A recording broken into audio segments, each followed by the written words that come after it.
Oil leaked from a tank at a rate of R of T liters per hour.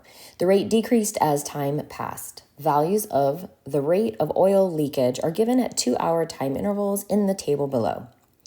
Estimate the total amount of oil that has leaked from the tank in the first 10 hours using a left-hand interval, L sub 5. So we are charged with estimating the total amount of oil that has leaked from the tank. So I like to begin by thinking about units.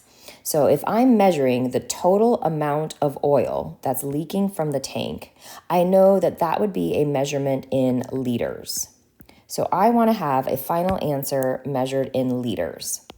And then we need to look at what we're given. We are given a rate measured in liters per hour, and we're also giving time intervals measured in hours. So first of all, our unit of time is the same. We're measuring in hours, so that's great. That tells us we don't need to do any sort of conversion. So that's good.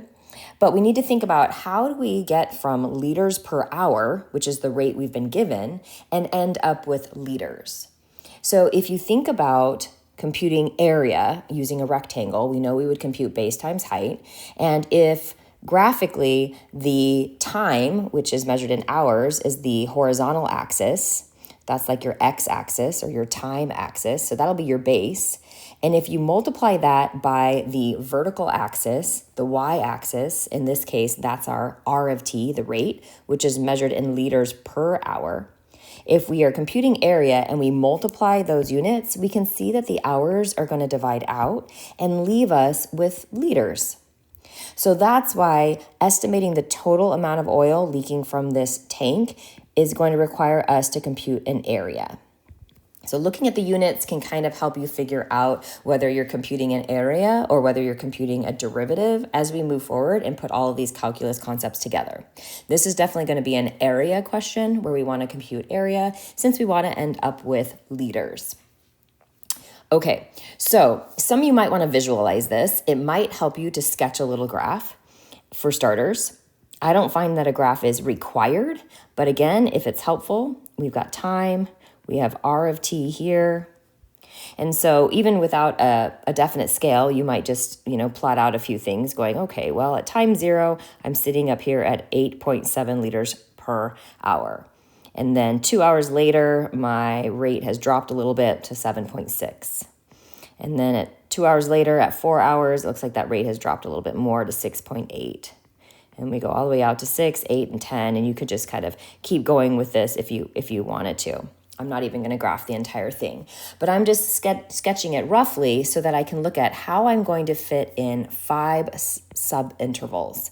L sub 5 means we need 5 sub-intervals in total. So if we're going all the way from 0 hours to 10 hours, that's a total of 10 hours, dividing that into 5 equal sub-intervals. And that tells us that each one of our intervals is going to have a length of 2 hours. So if I begin to visualize this first rectangle, the first rectangle would span from 0 to 2 hours. That's a base length of 2 hours. The next rectangle would then go from 2 to 4 hours, and then the next rectangle from 4 to 6, and so on. So when we go to compute the area, we know that the base of each rectangle will be a base of 2 hours, and then we want to think about what the height of the rectangle would be. And this problem very explicitly tells us that it wants us to compute a left interval using the left-hand side of each subinterval. So the first subinterval is going to be going from 0 to 2 hours. Looking at the graph, the left side of that interval is going to be 0. So if we're going to the curve, we're going to be using the height at time 0. So in this case, that means the output, the y value for this first rectangle, is going to be the 8.7. So 8.7 is the left-hand side of the first interval, which goes from 0 to 2. So my next interval is going to be going from 2 to 4 hours. And again, the left side from 2 to 4 would be 2. So we would be using the output at time 2 hours. And I'll go ahead and graph it here so you can visualize it. So the output here at 2 hours, which is going to be the 7.6 liters per hour. So my second rectangle would have a height of 7.6.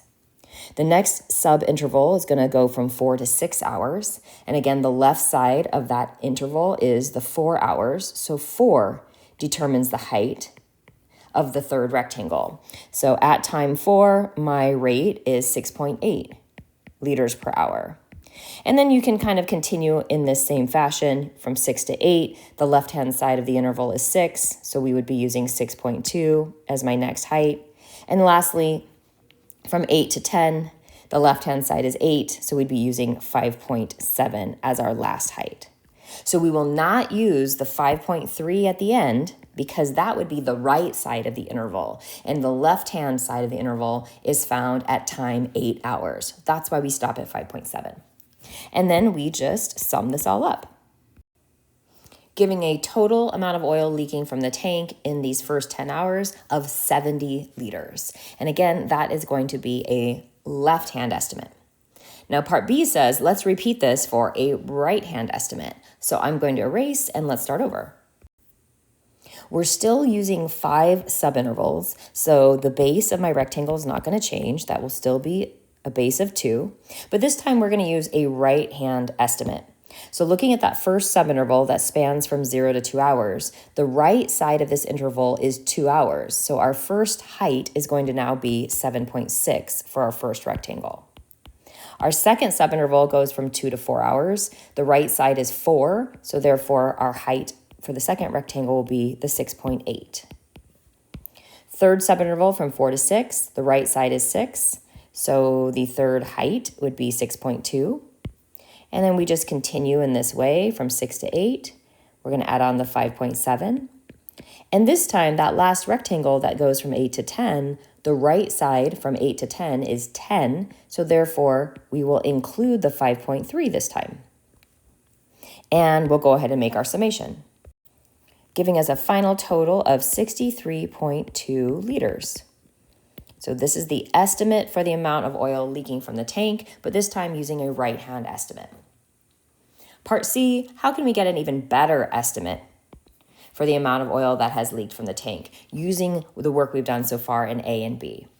So A was a left-hand estimate, B was a right-hand estimate. So one way to take these two computations and get a better estimate would be just to average them. So we'll take 70 plus 63.2, and we'll do the average of the left and right-hand estimates, which gives us 66.6 liters. So that would be the best estimate of the 3. 66.6 liters have leaked from this tank in the first 10 hours since the leak began.